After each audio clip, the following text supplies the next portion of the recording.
Devising exercise number 2. Grandma's footsteps.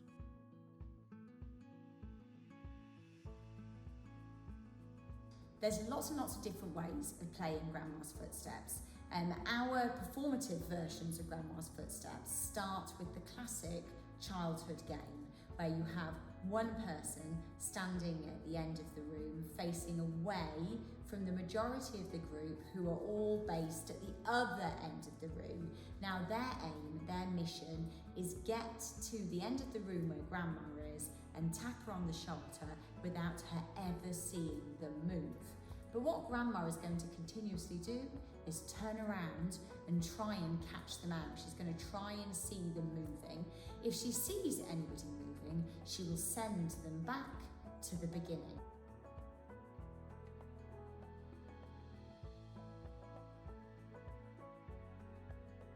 There is a particular game of Grandma's Footsteps improvisation that we really enjoy playing, particularly when we're working on devising. And what happens in this game is that pairs link up, and Grandma will ask them why they're there, why she should let them into her house.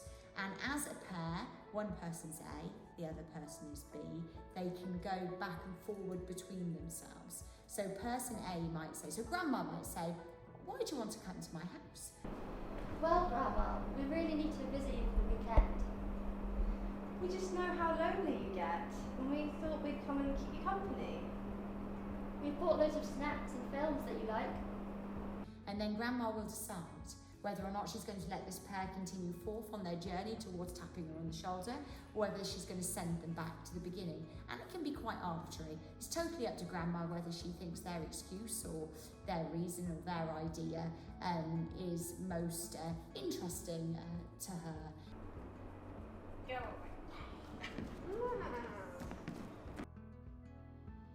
The reason why we use this A and B paired version of Grandma's Footsteps is that developing of improvisation skills, having your partner's back, building on somebody else's ideas and saying yes to it. In improvisation, we talk a lot about just say yes. And the bits of the game where we're talking about them taking risks in the way they move towards Grandma, maybe running, maybe being quite over the top, because that's about, again, being playful and trying to do things that are entertaining for an audience. Grandma's Footsteps is a really accessible game. You can play it with BSL interpreters and palantypists if you want to involve participants who are less able to hear. If you are playing with visually impaired participants, it's really quite inclusive, because if you're playing in a partnership and you've got each other's arms, then maybe the person that can see more easily can support their partner in moving forward. The actual game itself is not based on what you can or cannot see. It's got so many different ways that you can play the game. You can play it in more outlandish ways as the confidence of the group grows, but if you've got a less confident group, you can make it simpler.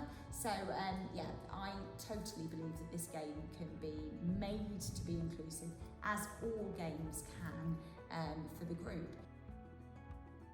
I think young people get out of playing Grandma's Footsteps improved improvisation skills, improved skills at taking risks. Definitely it is about playing. It's about having fun. It's about having a laugh and feeling that sense of warmth in group. So that connection and bonding is massively part